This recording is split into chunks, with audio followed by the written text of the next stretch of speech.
Hi, everybody, and welcome back to the latest edition of Moons and Mythos. This is episode number 6 with myself, your co-host, Davyd Farrell, and my good friend, astrologer, mythologist, and co-host of Moons and Mythos, Kelley Hunter. Hi, Kelley. How are you? Hello, good day.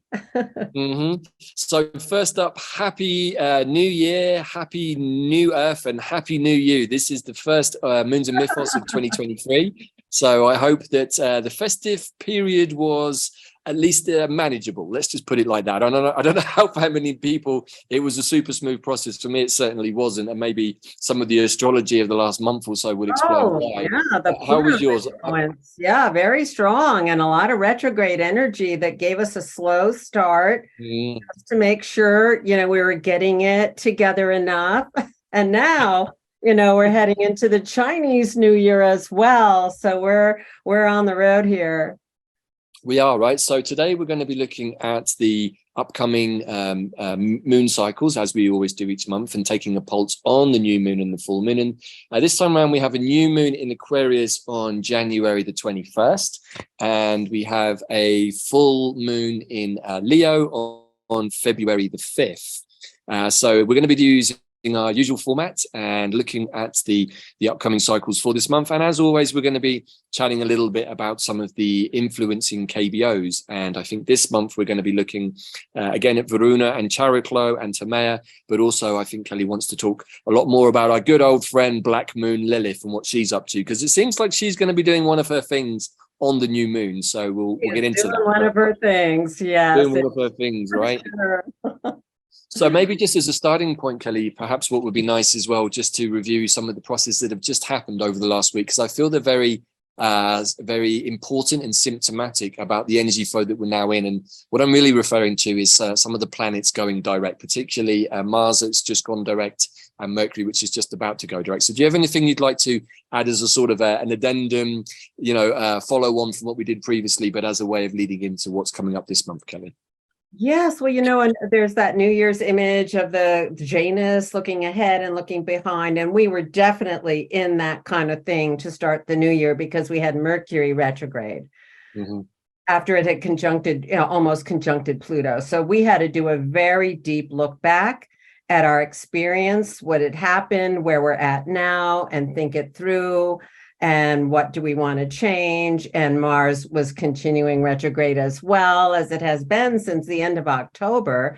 And Mars is like, wait a minute, there are a lot of options. Figure out which way you're going and what pieces to the puzzle you want in your, path into the new year. So both of them, turned forward, like just in the last week or so. And the Mars went forward at something like 808 or 809 of Gemini, and Mercury turned forward at one or the other, 808 or 809 Capricorn. So they're in this they're very related, and they're in a quincunx, which is about adjustment.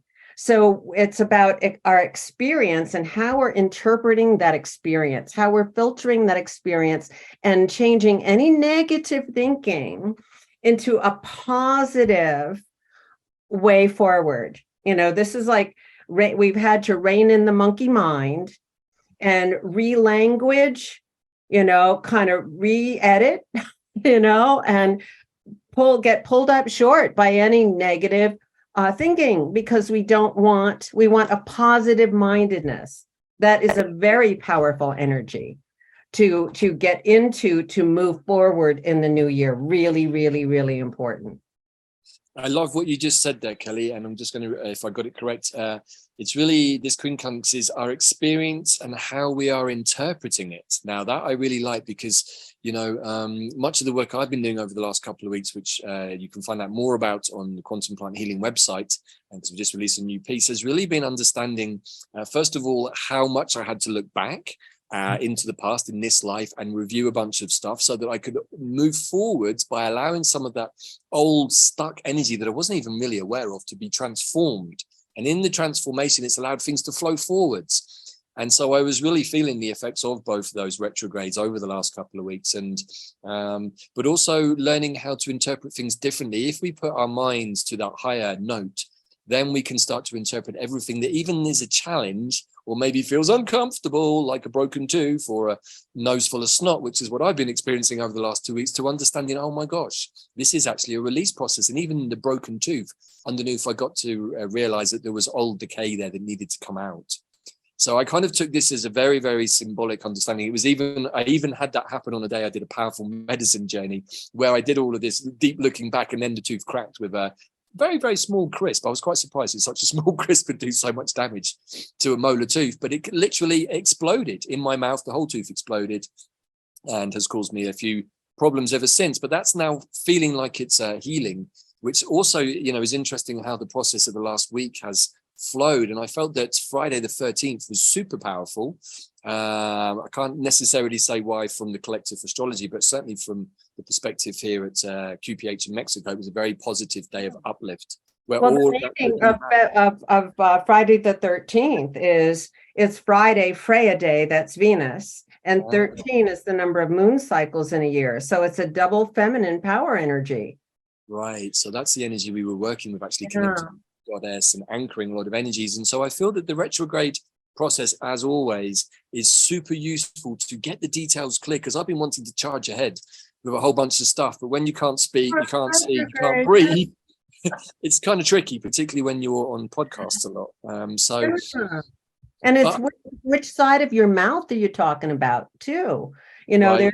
I mean literally for you, but I mean in a different sense with Gemini. It can have that trickster tongue and it have like that message of the gods kind of thing going on, in which there's the negative or the positive. There's the which way are you speaking, and what are your words conveying, and what are your thoughts conveying to you? So this is very significant that they're moving forward, and we're having to keep a little vigilance about that. Right, exactly. And I love that what you just said there too. It's in my case, maybe not even what to say or how to say, but whether to say anything at all or not, and feeling like I want to, but then not being able to, and having to recognize, okay, maybe there's a reason, because I haven't finished the review completely. And the moment the energies went forwards, or the planets went forwards, everything started to flow again. So I just wanted to share that as a personal experience, and also to help me understand from the astrology what just happened to me over this last 10 days. But maybe if anyone out there has been having similar kinds of stuck experiences, wanting to get on with a new vision or a new project, I feel that we were all being kind of guided to just double check that everything's exactly how you want before you put it out there into the world. And let's not forget, we still have South Node in Scorpio.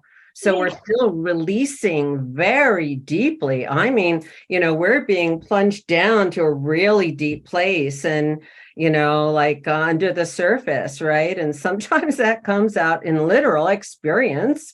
The North Node is in Taurus, which is literal experience. And it's like, let's let go of what is not in alignment. It's still a very deep process, and is getting this new moon upcoming here is starting to tap into that in a very potent way.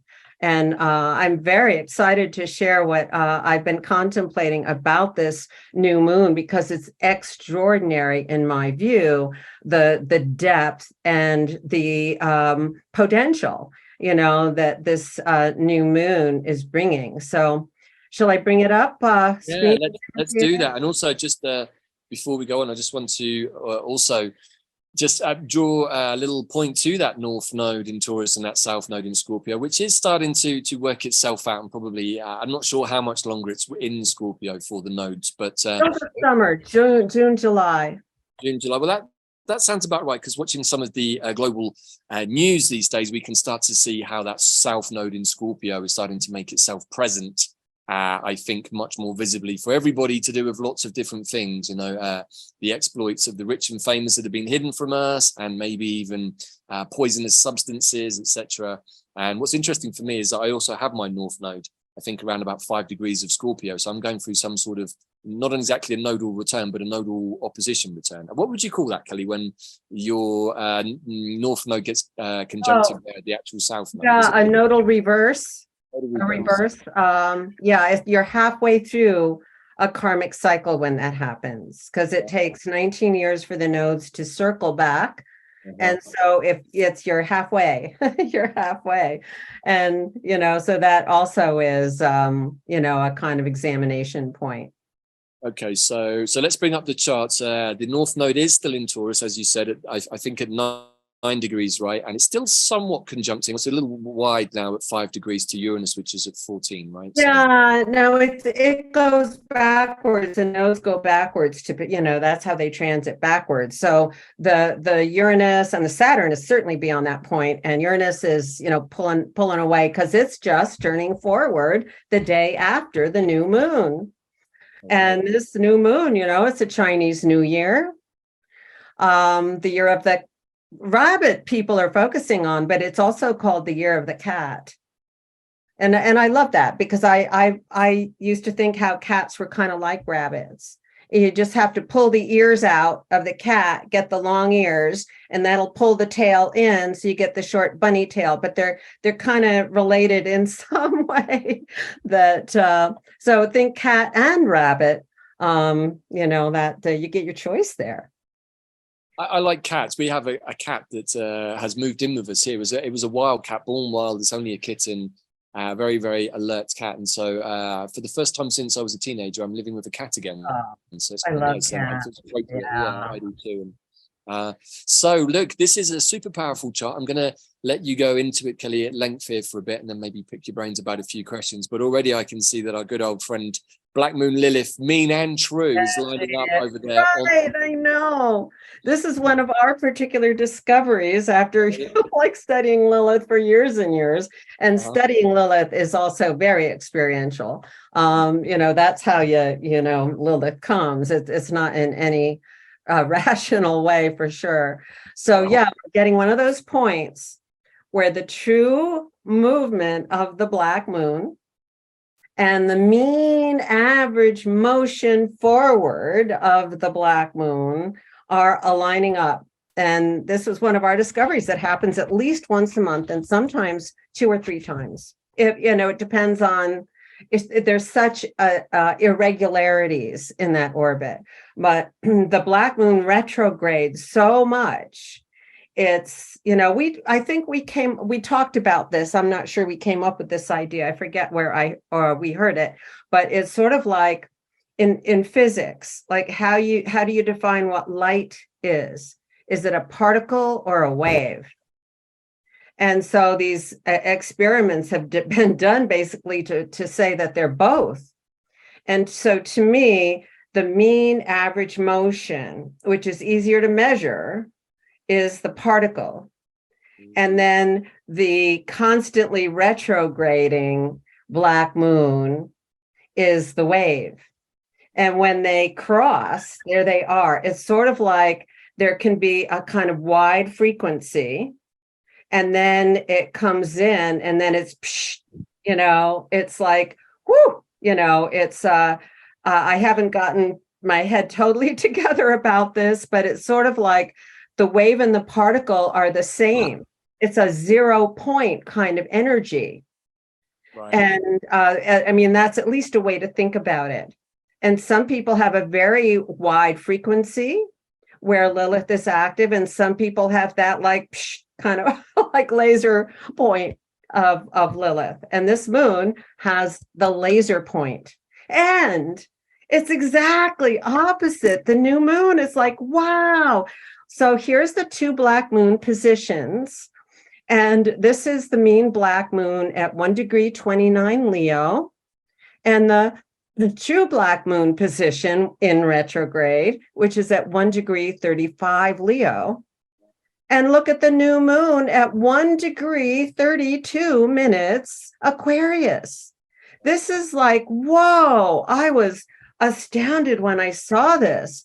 And it's like, it's almost, well, I can't say it's almost like a full moon, but this Lilith is pinpointed right on this new moon.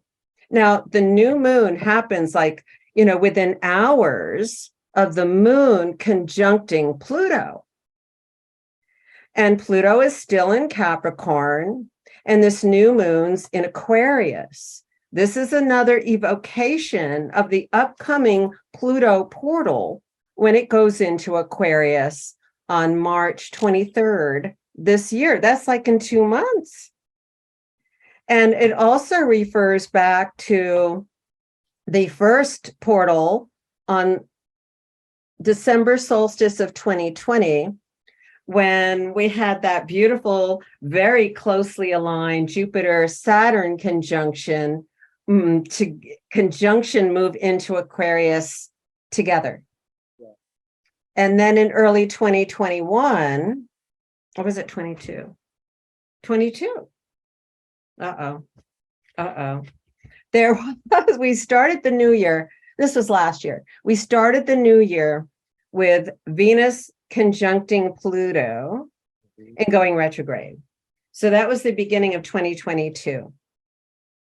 I hope I'm saying this right. Mm-hmm. Yes. Venus and Mars entered holding hands, didn't they? I seem to recall. Yes, they did for quite a while. And Venus was being matured. Our emotional maturity was being upgraded on the feminine side. And Mars is exalted in Capricorn. So they both ended up meeting together with Pluto in a very transformational, emotional charge. And they went into Aquarius together right around March 1st or 2nd in 2022. And now we have another portal on this new moon, which is the Chinese New Year, has a lot of symbology to it, and has the black Moon Lilith in her special like laser alignment of the month. So I just want to add into the mix here for those people who've not necessarily heard this before. Me and Kelley did a nice piece of astrology for the Artemisia immersions, where we came to discover this, what we would call, I guess, a portal vortex alignment moment, which, as you said, happens at least once a month, sometimes twice or 3 times. And actually that energy is very, very symbolic and symptomatic also of the Artemisias, which is about full realignment in the central column. And when we're fully aligned like this in our central column in our toroidal field, and we have this kind of portal that opens with this true and mean aspect to Black Moon Lilith, what I've come to understand is this is a very powerful moment where we can send up intentions to the galactics and to Mother Earth in our alignment with that alignment. So just wanted to add that in. If you want to learn more, please do go and check out that Artemisia video, which is on the YouTube channel too. So the wave and the particle, that one came from Pam. I think we have to thank her for that. Oh, good. Okay, good. Yes, she would. She would say that. So so I've been using Artemisia Angelica for the last couple of weeks very much, and I'm feeling this alignment coming in very much.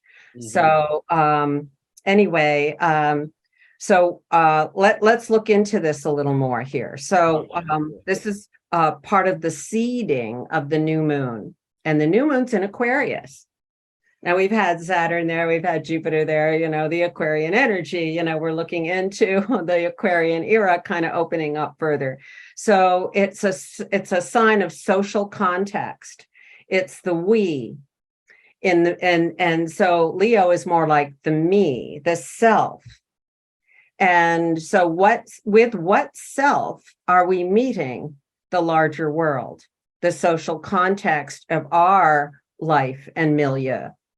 So that's a big question here. And it's going to a very deep place, which says, don't bring your ego into the situation. This is, one of Lilith's meanings to me is an ego buster, because our ego is the false sense of self. And we are not really deeply grounded or coming from a soul-centered place when we're in our ego. It's like somehow we're out of it. It's the shell and it's not the core. Leo rules the heart too, so we can think about that.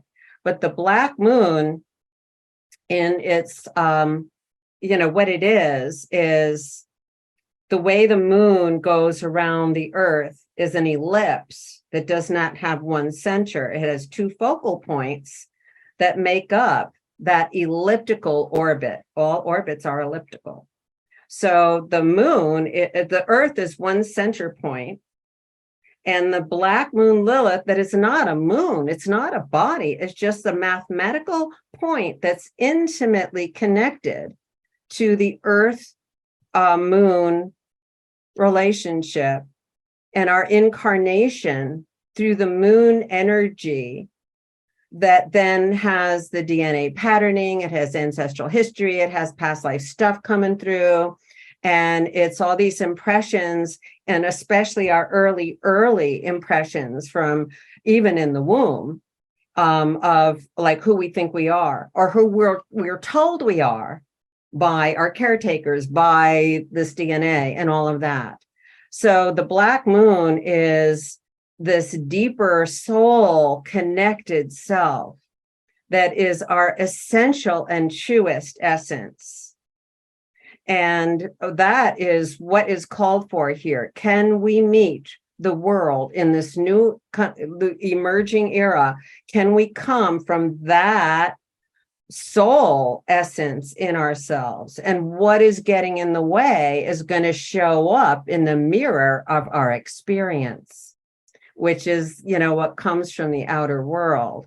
So this is going to give us really good information about where we're at and how to come from this more authentic, sovereign place in the languaging that you were using a lot lately. What is that sovereign self that is your truest, deepest spiritual connection to the greater universe? And this is what Lilith stands for. It's a very controversial archetype because, Lilith came in as the second wife of Adam and she gave Eve the apple. It's like, what is that about? Like, what is that about? Any negative feminine, not to say that there isn't negative and positive to everything in this world of polarity, but I've had to go back to that story numerous times and wrestle with it, because there's so many strains coming through the judgment of the feminine. And the black moon is like, no judgment. It's going to expose your own judgments to you. So, this is like tough stuff, but it's done in the most loving way, coming from Leo, the heart. And it also, so it has a lot of downsides. And I think part of the downsides, she includes a lot of drama with the Leo too. Some of that is going to be, the world drama going on with the fall of leadership. And then this, how do we define leadership? That is coming from the heart and being a role model as I am being me, and I give you permission to be you. So this is also, in our personal lives, what's the social context of your life in terms of, group alignments or friends or your social situation that is reflecting the most positive, affirming, self essence or way of being. And what is distorting that? Where do we get triggered? Because there's static, in the field of an encounter. So one of the interesting things here you've just mentioned is DNA. And so I just want to go into that a little bit because it's also in Leo. So let's just talk about that for a second. So you mentioned the words DNA there, which I think is really interesting because that's been one of the major themes of the last couple of weeks. And through the work with the quantum plant intelligence and with our good old friend, Mr. El Dandolero, we've come to understand that, first of all, he is a master geneticist. And what's one of the things that's been coming up in the last week or so, which we're going to be sharing this week, in fact, on the Quantum Plant Healing website, is how to actually work consciously with our own DNA to fix any incoherencies or to fix any corruptions, which is actually, as I've come to realize, because I've been through this process myself, and I, working with Dandelion, upgraded my DNA so that I wouldn't have any more of these trigger points. Now, unbeknownst to me, and this may be true for many people, that some of us are carrying what we could call corrupted or incoherent DNA. It's part of what some of our extraterrestrial progenitors gave us.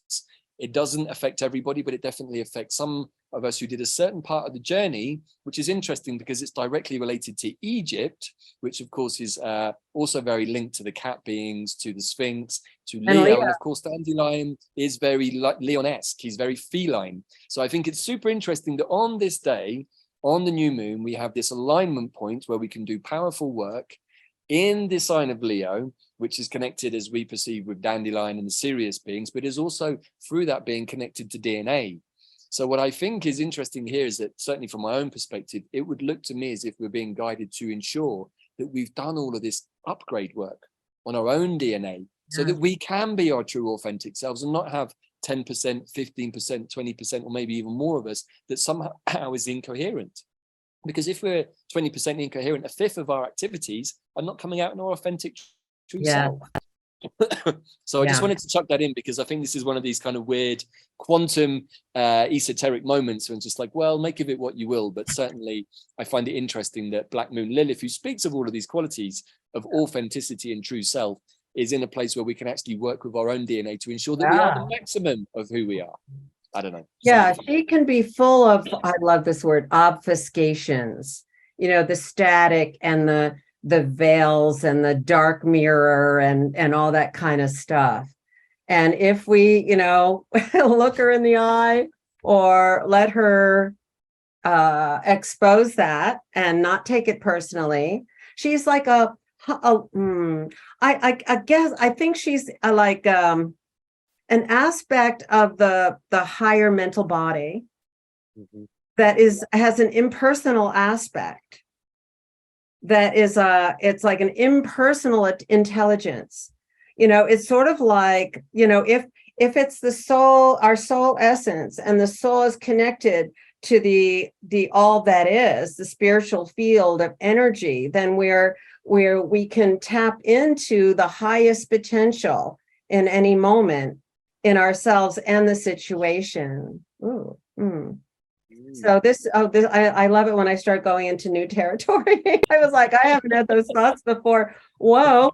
So there's that part of her, and then leads to the effervescence of life, the like anything is possible, the miracle, you know, grace, so she's connected to Shakti, which is the feminine power in Hindu mythology, basically.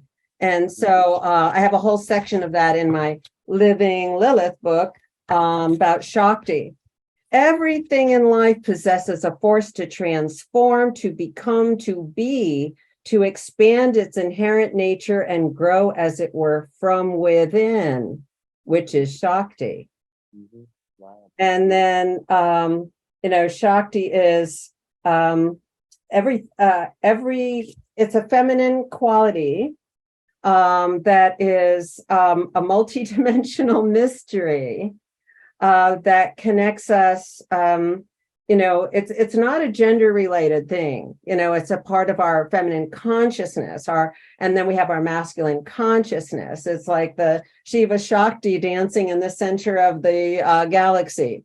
With all potential. So she holds all potentials in her womb of possibility, right? So she generates every aspect of life and plane of existence, supporting and then withdrawing it all back.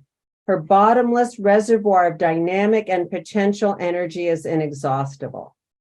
So this is tapping into that place in our heart where we go so far inward, we're tapping into our spiritual self and with the all that is. So it's pretty powerful here. And let the light shine. You know, you don't have to think about it.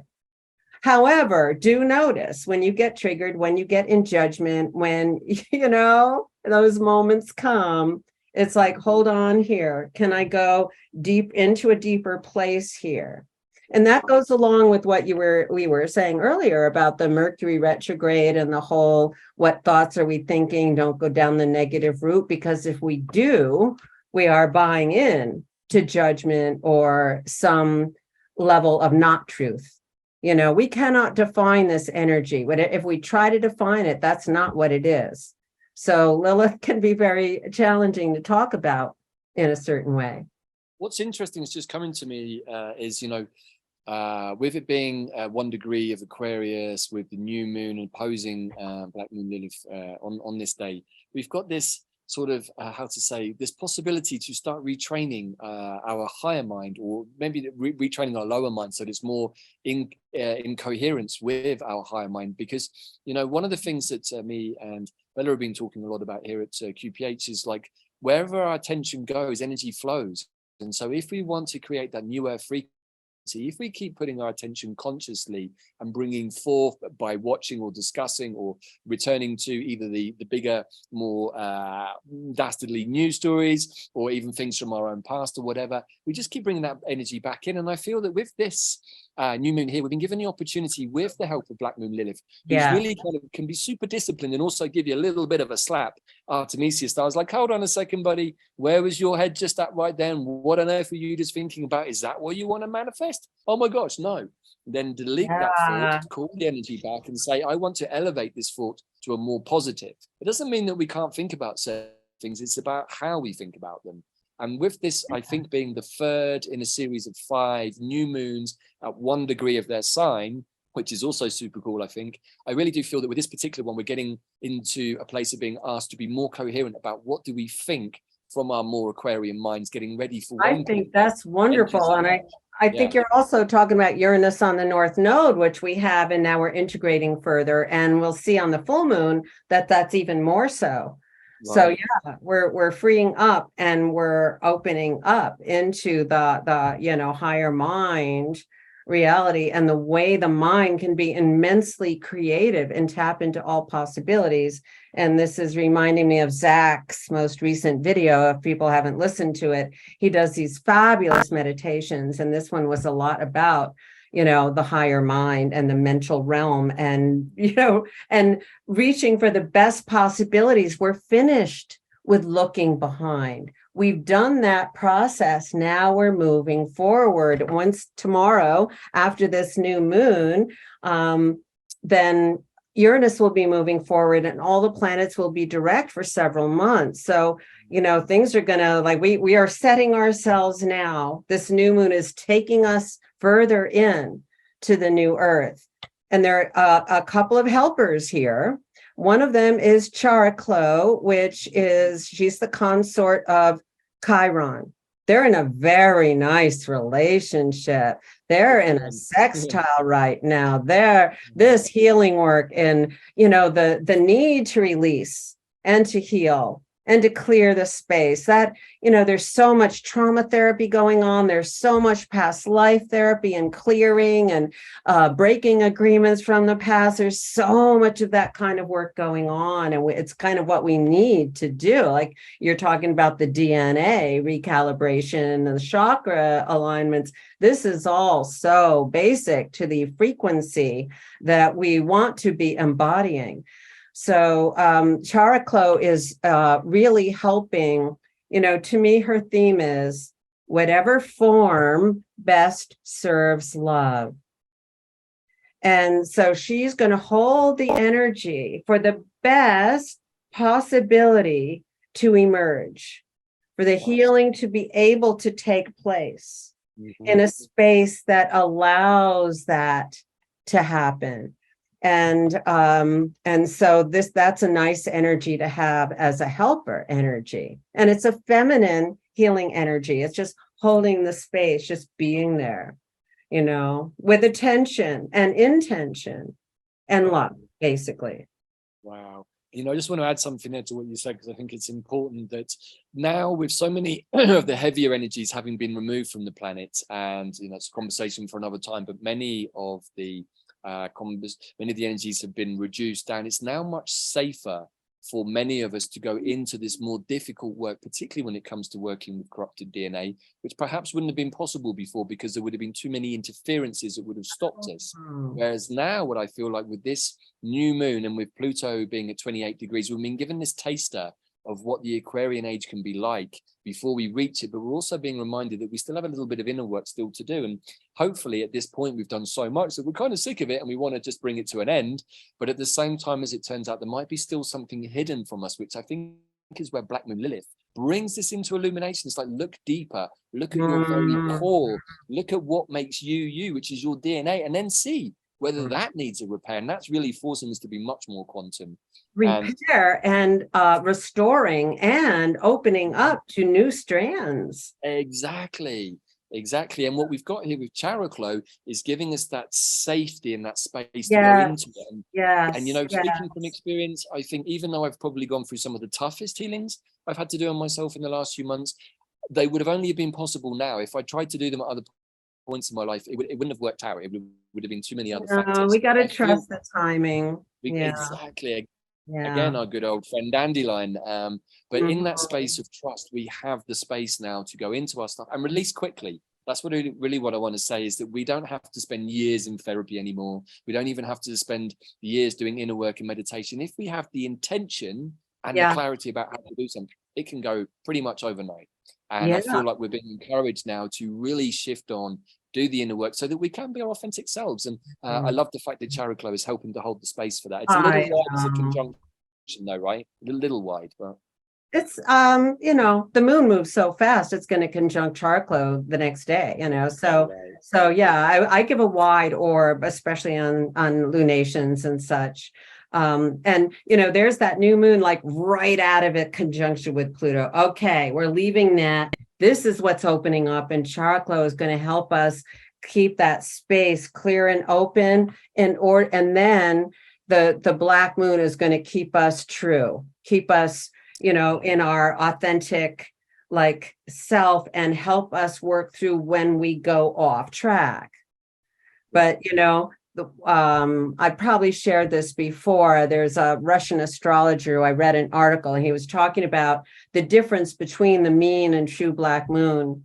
And he said the mean Black Moon is what you think your issues are, and the true Black Moon is what they really are, which is like not even an issue here. You're right on it. You know, there's that frequency, you know, that's just, you know, really so like a laser pointed sort of truth, you know, kind of energy.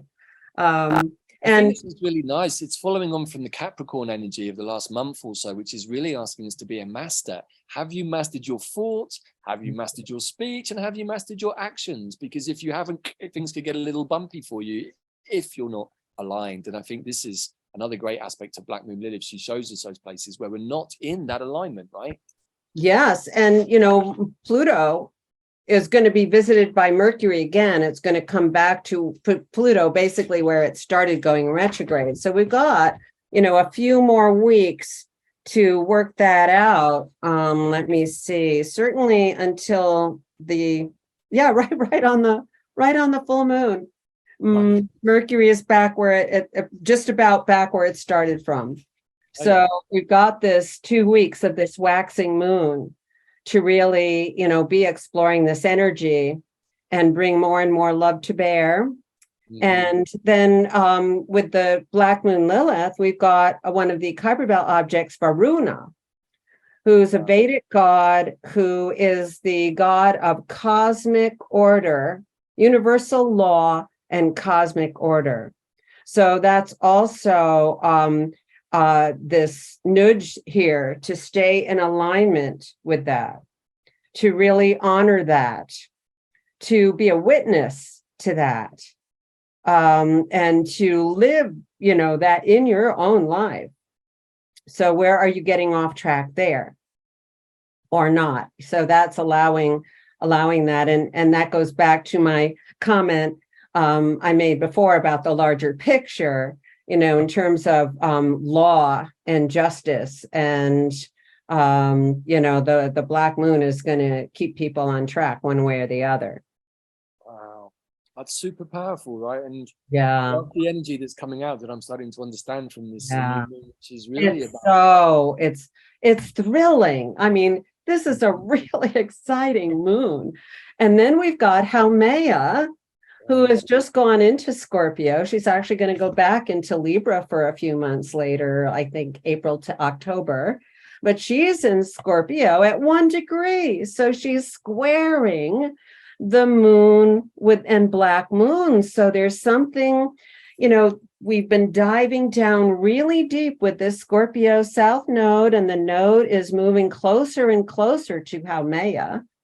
And then Haumea is giving birth from this really deep place that we could, kind of identify as the heart of the galaxy, as the energy that's coming in now with these waves of light. She is certainly on track with those waves of light and really tuning into a regenerative, redemptive renewal energy that is giving birth to this new energy, partly by alchemizing and letting go of the old. This is, from where are we creating? And this is overcoming any of the ambivalence that we've been not sure about. Mars retrograde, Gemini energy, what do? We can't do it the old way. We've got to move on to the new way. And she is supporting that from a very deep place, aligned with Black Moon Lilith in this quantum consciousness of, as you were saying, attention and intention, and saying, what is your passion moving you to do? If there's, if you're trying to figure it out, you're not in the right zone, you got to feel it. Right. And that's a big part of the journey that we're into now in New Earth, is less about the lower mind, the monkey mind, trying to convince itself that it's in charge, and remembering that it's the heart and the higher mind that's really running the show. Yes. I love what you just said about Haumea. I mean, obviously it's moving into my own sign of Scorpio. I love the idea of regeneration, redemption, renewal. It speaks to me very much about the toroidal field that we've been teaching through the immersions that we've been doing with the Elder and the You, and reminding everybody that we are our own self-regulating, rejuvenating system, energetic system that is replicated in all of the trees and the world trees, and even Mother Earth has her own toroidal field. And once we understand that we are truly sovereign, because we don't need anything from anybody else. We are a self-sufficient organism, which can do everything itself. And there's that Shakti source, Shakti source that gives rise to everything, and the possibilities are endless. And then the will. So the use of the will, not my will, but thine be done. Here is the Aquarian part, like it's got to be in the highest alignment, for everyone, for all beings, not just for me, Exactly. So that's part of this too. What's in the highest alignment for everyone? And what is my role in this? And am I in the right social context to, number one, be appreciated for myself and seen for who I am, not just my, like my false self, but do you see me? And if we are in that place, then it's easier for us, or just more aligned, to see the other person for who they are. And are we in sync? Are we in alignment? Can we co-create with this person or with this group or whatever? We're looking for those people who are our co-creative tribe, so to speak. Love it. And of course, it makes me think of that whole idea in New Earth that I've been sharing for a while, which is meeting people as my equal and my opposite. I'm a sovereign being and I wish to meet you in the same way. And maybe we have an alignment there, maybe we don't. If we don't, no problem, no judgment. If we do, let's see, where does it lead us? And what I'm seeing here almost is this kind of the square that's being formed with Haumea, Chariklo, and Varun, and all of the other dynamics. But then almost at the top of that point is another point on the square, which is where I've written here on my notes, there is no lack. Because if I'm in my rejuvenating, self-replenishing state, in my true sense of alignment with my true authentic self, then I don't need to be in a place of lack where I'm requiring something from somebody else. I'm already able to do everything myself. And if I can meet other people doing that, and we all start to do that, wow, then the world is going to change very quickly, right? Yeah. I feel like this whole conjunction is giving, or this transit rather, and series of conjunctions on the new moon, It's giving us the opportunity and the discipline. I get a very, very strong sense of discipline in this chart today, particularly coming with the moons and with Black Moon Lilith. It's just like, can you stay in your integrity? Is it an effort for you to stay in your integrity? Do you even know what your own integrity is? And if you don't, why not? Is it because you have DNA work you need to do? Is it because you haven't done some of your inner work? Are you able to speak your truth? Is your throat chakra blocked? Is what comes out of your mouth incoherent compared to what's in your head? Because if it is, and you're not able to express what it is that you want, you're still not quite where you need to be yet in order to be manifesting your new earth visions, because any incoherency will come out in the end product, right? And are you loving yourself? Venus Saturn conjunction. Are you loving yourself, or are you judging yourself? Are you, do you feel like you deserve it all? Are you feeling like you need to compromise for the sake of the whole? That does not help. That does not help. If you're not coming from a true place in yourself and standing in that sovereignty, the energy isn't going to be clear. And from the higher mind, in the positive way, my higher mind, higher heart, and gut too, you're going to limit, you're going to reduce. If you're feeling like I should or have to, and these are some of the old manipulative, things, ways that this is not going to work. So this is more of this authority of the divine feminine, of your self-love, of your personal essence. When you tap into that in your heart, it becomes, a part of the wider divine aspect of yourself too. So there's a lot of really beautiful energies coming in, and we need to step back and watch how we're behaving in the show. I couldn't agree more. And also, I think just looping back to the South Node in Scorpio with, I guess, that sort of impending closeness of conjunction to Haumea, we're also being reminded that in this moment of typical Scorpio energy of death and rebirth, that the regeneration can look however we want it to. But if we've truly done the South Node work in Scorpio, released the poisons and all of the inner darkness, whatever no longer serves us, then we can really enter into that regenerative process with Haumea from a clean slate, without having any old tired ideas or old paradigm stuff. And maybe I'm putting you on the spot here, Kelley, but do you have any idea when they actually come immediately? I knew you were going to ask that. So I'm on it here. Yeah, because Haumea goes back into Libra. And so I'm looking at equinox. It's very close. South Node at 4, Haumea at 0.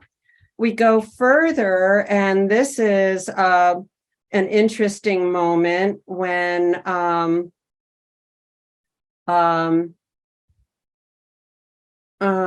wait, what am I looking for here? There's on April 20th, there's a full moon annular ring of fire eclipse, and that's at 29, almost 30 Aries. And Haumea is at 001 Scorpio. So she's going back into Libra right after that eclipse on April 20th. And so the South Node, I don't have all the right tables up, but it's just they're just vibrating together. I'm just wondering, do the South Node and Haumea come to conjunction in Scorpio or Libra? And I'm just wondering, depending on which one that's true, and they pass, I mean, obviously they're already working in conjunction with each other anyway, but I often like to feel into the moments when planets go. I'm getting there. Sorry, I couldn't talk to this beforehand. So they're conjunct in at 28, 29 Libra on August 1st. And we'll get to it when we talk about that April 20th new moon eclipse, but it refers back to the Venus star point we had in October. And so does that conjunction. So, it's never just one thing, right? We already referred back to December 2020, March of 2022. We're looking forward to March of 2023 here with Pluto changing sign. So the dance is, they're vibing together to bring forth something, and the bringing forth is when they exactly conjunct. And I think that's another thing about the true and mean black moon aligning. There's the wave and then there's the particle, and they align. And it seems to me that there's a manifestation there. Yes. Of a frequency, of a light. It's a pinpointed moment of the something to do with our soul self. And that's why another reason this new moon is so important. And I wanted to share the Sabian symbols for these points, because this is very interesting. So now I have a conjunction at 1+ Aquarius, so I know this one pretty well. But for 2, we round up when we're looking at the Sabian symbols. The symbol for 2 Aquarius, an unexpected thunderstorm. You may find that you are suddenly tested or taken by surprise. Inner strength and stability will be put to the test, but you will learn a lot from the experience. This effect can be quite liberating after the initial shock. Thunderstorms often clear the air after an extreme buildup of energy, and they can often leave us with a sense of awe and wonder at the sometimes extreme power of natural events. Sudden visitations of natural wonder. So there's that. And then if we look at 1 degree Leo, where the black moon is, an epidemic of mumps. An epidemic. There is something affecting everyone that started with just one person.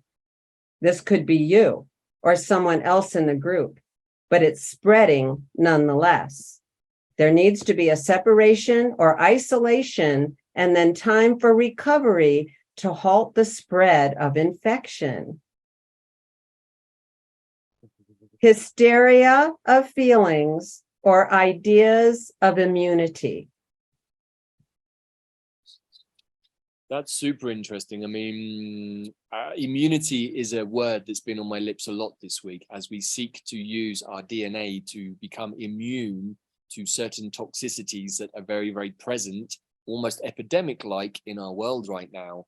And we don't need to get too much into what that means. Any of you are energetic and have the ability to see will have been experiencing some of these things very profoundly over the last few years. It can be physical, it could be mental, a mental epidemic of negative thinking and fear.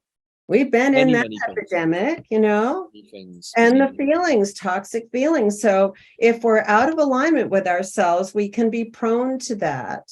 Right, for sure. And if we're not centered, our immune system can be leaky, Yes, yeah.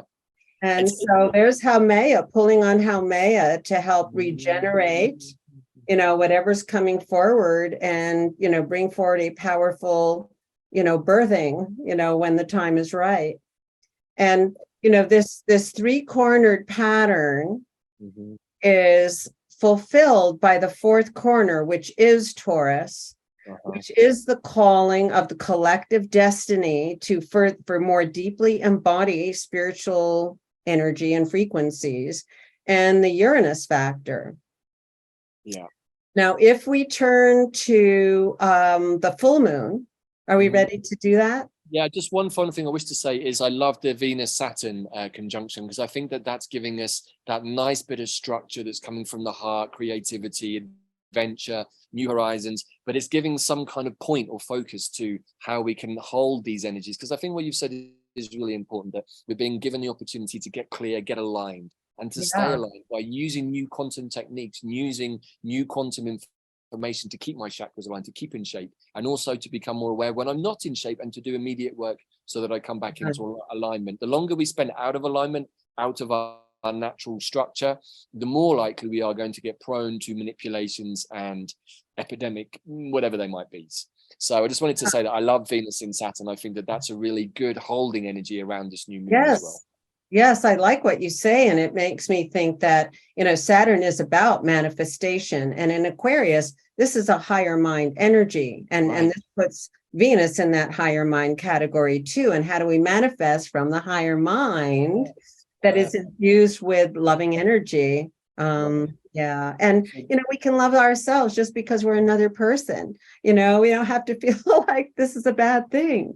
And that's it. If you're in your truth and your true self, that's not selfish at all. You are yourself. You're the only one that can radiate in the way that you have. So it's simple but obvious. And so, as we move into the full moon energy, I would like to suggest that maybe this new moon is one where we can start to work with the manifestation energies of our higher mind by utilizing the higher mind quantum technology we all have within ourselves, and working in conjunction with the astrology to really kick on. So for me, this new moon seems super powerful, super important for intention settings with all of the qualities we've just talked about. Yes, and that's why getting together with like-minded groups that can bring forward these ideas or from the higher mind is also, part of this new moon.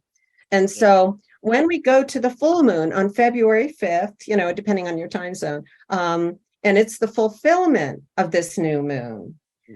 This is pretty interesting because we've got the same pattern basically. And this is another one of those full moons at 16. And but what it does is it brings in the Uranus factor much more directly. This full moon will be squaring Uranus pretty closely. So it's going to bring that fourth corner kind of, so to speak, out for a manifestation and a demonstration. And Earth is going to be doing her thing, about this too. So this is really interesting in that regard. And if we're going to add the Sabian symbols to kind of continue the story here, so we're looking at actually 16 plus is 17. A watchdog standing guard, protecting his master and his possessions. And so there's protection, I'd like to say with that. And that might be the higher mind. That also might still, be bringing in Saturn and Aquarius here to what is appropriate, what is workable in the social context. How are we going to shape it up? How are we going to come to agreement about certain things? And then the full moon in Leo, I'm going to give 2 here because usually we round up to 17, and that's this one. Volunteer church choir makes social event of rehearsal. So that is, kind of also suggesting groups coming together to create music and, sacredness and but the one before, which is 16 of Leo, is brilliant sunshine just after a storm. So I like that as the full moon resolution of that stormy kind of thunderstorm coming with the new moon. And now we have sunshine and the storm is over. So that sounds good to me. Right. Yeah. And again, we've talked about this before on previous shows, and I think another podcast too, is with the new moon energies and the full moon energies, they've been so strong over the last few years, particularly the last few months, that when we do powerful intentions on a new moon, and we've got these really powerful new moons coming up, a series of them, we can expect to see with some level of realistic possibility that our intentions already come to fruition by the next full moon, so i.e. within 2 weeks. And if we're working with the astrology precisely and the qualities of each of the new moons, and we're working with intentions that fit those new moons, then for sure, I've seen it myself, in the space of 2 weeks, incredible things, miracles even, can happen with pure intention. And I've seen so much manifest for me personally over the last 3 or 4 months working like this with the new moons. And so what I've come to realize is, okay, get my mind into what the new moon energy offers, and then see how could that possibly manifest on the full moon. And that gives me the container to start weaving my plant astro magic. And when we start to do that, because we did the immersions, we can manifest many, many clever things, and we can start to get really smart about how we work with the zodiac wheel too. Right? Yeah, Uranus is moving forward here. As of the day after the new moon, we're on a pretty strong moving path here, and things can happen. And that's the beauty of these quantum Kuiper Belt objects. They give us another level to work with, and certain, sort of, yes, archetypal definition to some of those that can be very helpful to know which ones are your strongest allies. And then we've got the collective allies too, Haumea, and for this particular moon cycle, Chariklo, who's a centaur object, not a Kuiper Belt object, but Varuna. And here is the mean and black moon, still pretty close on the full moon, really in the realm of cosmic law. Mm-hmm. Wow. How do we express that in our lives? Right. I mean, it's a powerful non-judgment, leaving the space for whatever the highest outcome is without inserting our own beyond a point, Mm-hmm. Again, I get my good old friend Dandelion whispering in my ear, say, hey, does this sound familiar to you, buddy? I'm just like, yeah. He said, this is Dandelion's way of living that he showed us for New Earth, to be in this place of flow, to harness the energies, but not to push or to hold or to try and control or manipulate too much, but to work with our higher mind and to trust that when we're in a place of authenticity and clarity, that actually there's pretty much anything, that we can do. We are the 10th hierarchy. We are godlike beings. And I feel that as we step into New Earth mindset, 2023, we're being encouraged to think more like that, to think more exactly, godlike, to know that we have that power to use looking forward. Yes, what we want to give birth to, not the old. And we get so many more of those indications. And here's Mercury in Capricorn on the full moon, moving right toward Pluto. Just a few days later, it's like, a real test to our positive mindedness, Well, in the And end, when we have high mind understanding, Kelley, we always have positive thinking, because we always understand that within the dualistic experience that there is no good and bad. And so ultimately everything is good. Yeah. And I feel that the more that we can get into that mindset, the more we can transform everything. We can be more like the Haumea in Scorpio, rebirthing, but with a regenerative energy, rather than regurgitating old poisonous past habits, which is the South. And the black moon keeps us like on track here too. Here's what I wrote in my Black Moon Lilith book about Black Moon in Leo.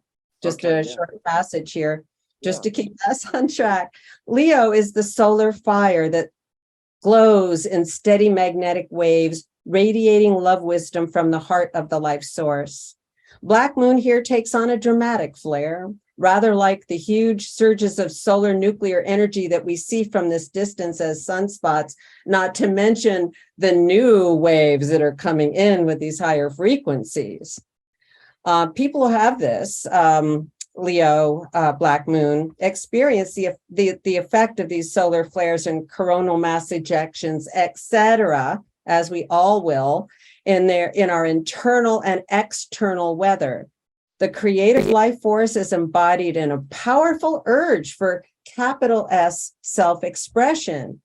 Someone who has Black Moon in Leo, I'm quoting this person, I do have surges of powerful energy that tend to blast out, but they are largely behind the scenes, and I am not very liberal about randomly throwing my energy around, which I think is a good warning. Yeah. So maybe the scattergun approach to what comes out of your mouth is not what we're looking for with this particular full moon. And again, discipline, right?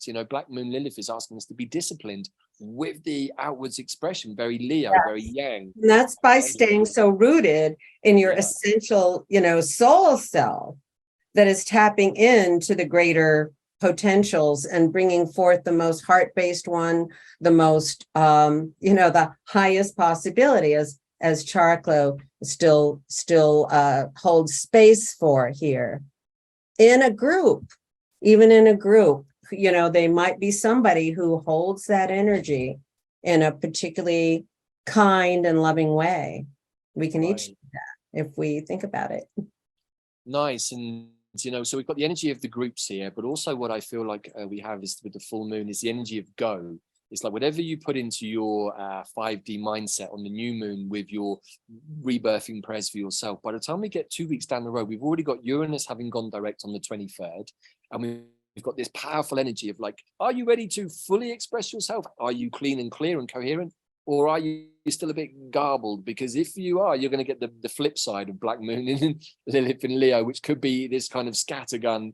I'm not very, how to say, I'm too liberal with what comes out of my mouth. Well, that's not going to be good for creating group coherency, right? Yes. So I feel that this is the trick. It's like, can we come into a group with all of this upsurge of energy and ideas and not all try to be the chiefs in the room, but let everybody settle into the place where they naturally feel most comfortable, so that our community can operate where everybody feels comfortable and nobody's feeling put upon or not heard, not able to speak up. But there is always a space for a chief. There is always a space for a cook. There's always a space for a carpenter. There's always a space for a marketeer.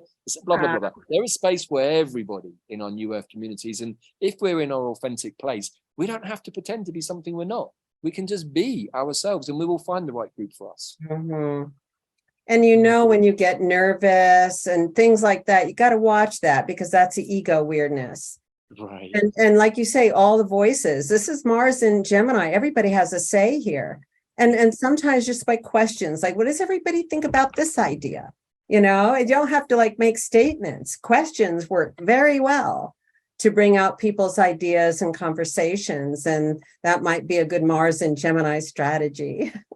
I like it. And I think the less we can be confrontational and state my truth is my truth, and it's the only one that's worth listening to, which doesn't get you very far in groups. And the more we can be, like you say, asking questions, well, what do we think about this? Is this something we're into? Or how do we feel? Is it a 50-50? Let's try and come to a group consensus. It's actually a lot more fun because you get everybody's input.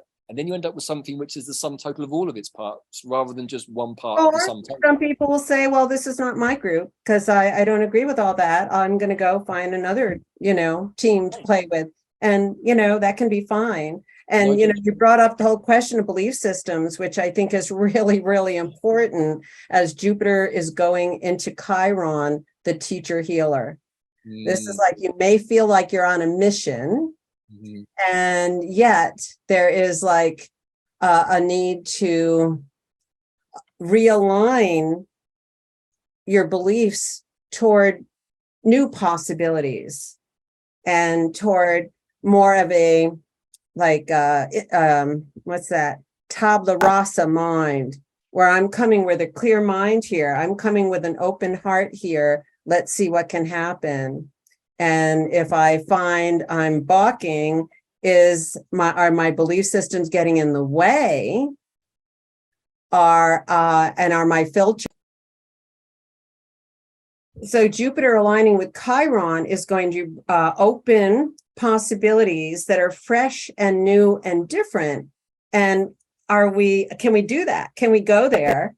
And how can we realign our belief systems so that there's more resonance in the Chiron holistic dynamic of spirit, mental, emotional, and physical? So we're realigning all of that so that our way forward is clean, is not bringing dregs, with us, or things we don't need, or ways of going about things that don't work. And that is going to be, a kind of challenge, I think, as Pluto continues to go back and forth into Aquarius, back into Capricorn, and we're gonna clear the ground at some point. Yeah.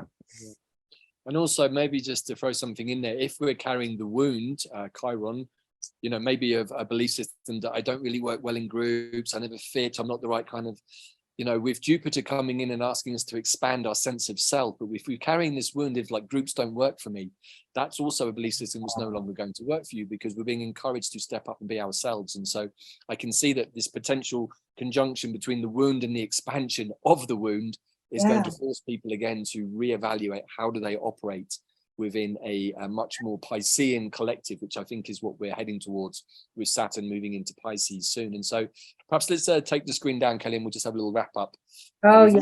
We've already motored through, I think, an hour already. Yeah.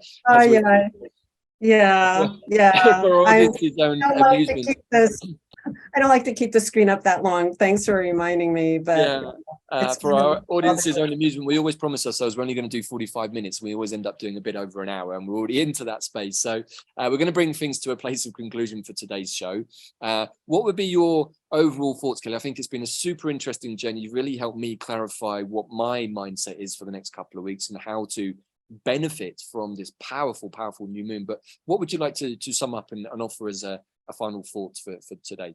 Well, it is a powerful new moon, and it is part of the Pluto portal of moving into the new era and the new space we are all seeking to occupy, both in our higher minds, our hearts, and embodiment, and then the divine spark too, that is very, very active, remembering those original codes, what things are meant to be like, kind of tapping back into that. So, and yes, continuing to unfold the new social context that we want to be living in.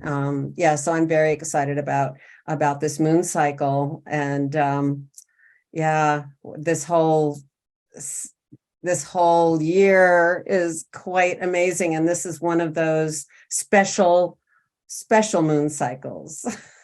We'll say the same about the next one. We say it about all of them because each and every one is special in its own way, as indeed we all are, So, and I think that's also a nice kind of sum up to today's show, which is like to remind ourselves that we don't have to pretend to be something that we're not. We don't even have to give off an impression so that people like us. It's like, no, be your true authentic self.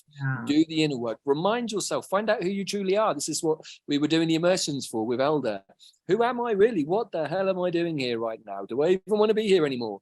Hopefully the answer is yes. And if the answer is yes, then we can use this new moon to harmonize and harness these powerful energies of alignment and discipline, but with regeneration, rejuvenation, inspiration, creativity, and the knowledge that we are moving into a much more kind of Aquarian age as Pluto nudges ever closer. We're getting all of these kinds of preparatory, I guess, training exercises, right? With these new moons to get ready for that experience so that we can be holistic and whole, centered and happy. I think that's really important, right? To enjoy. Enjoy our lives. Then we're being true to ourselves, and we have a good ally, a very effective ally with Venus in Aquarius to start this moon cycle with. So let's listen. Right, exactly. And as always, I want to get you to share with our audience, in case they haven't come across your work before, where they can get your amazing copies of your Black Moon Lilith books, and indeed even reach out for a clearing or a reading with you. Well, I have a website that's my base contact point, w.heliastar, HELIASTAR.com, Helia, meaning like the feminine sun energy. Nice. And hopefully something that me and Kelley have been discussing a little bit already, and maybe even with this new moon we can put some intentions to it. But one of our aspirations for 2023 is to be able to offer some sort of teaching course that fuses the quantum Kuiper Belt Objects or astrology with plant medicine, which is something that both me and Kelley are very, very excited about and enthusiastic about. So watch this space. We don't have any concrete plans yet, but for sure I'm going to be putting that into my new moon prayers. And for those of you catching my work for the first time, please do check out my other website, quantumplanthealing.com, where myself and my partner, Bella Alvaran, are sharing a variety of different immersions and how to work with the plants that we've been talking about to get us into the places where we can really utilize these powerful conjunctions and alignments. And particularly as of Tuesday the 17th, we're going to be releasing a special DNA upgrade protocol, working with a number of plants to help us with this process, which I didn't know was coming up on the new moon. But I'm like, wow, this is obviously why we've been given this information now, so that it can help many more of you start to come to a place of full clarity, full alignment and full coherence. I think this is a word that I'm going to be using a lot, is coherence. Are you coherent with yourself or not? Are you coherent with the world around you or not? Is the world around you incoherent? Quite probably right now. And hopefully that's what a lot of our prayers are going to be moving us towards in 2023, is a much more coherent, balanced new earth, which I know is what many of us have been praying for. Yes. May it be so. So thank you again to my dear, wonderful friend and sister, Kelley Hunter, for your erudite knowledge again this month. We will be tuning in again next month for Moons and Mythos. and maybe, who knows, some other bits and pieces in between. So hopefully we'll see you all again next month. If not, hopefully we'll see you over at QPH, or Kelley might see you in one of her readings or something. And in between, check out the new moon, make the most of the energy, and rock on, guys. This is it. This is what we've all been waiting for. We're now being given the opportunity to create what's in our hearts. God bless you all. See you next month. Ciao for now. Bye.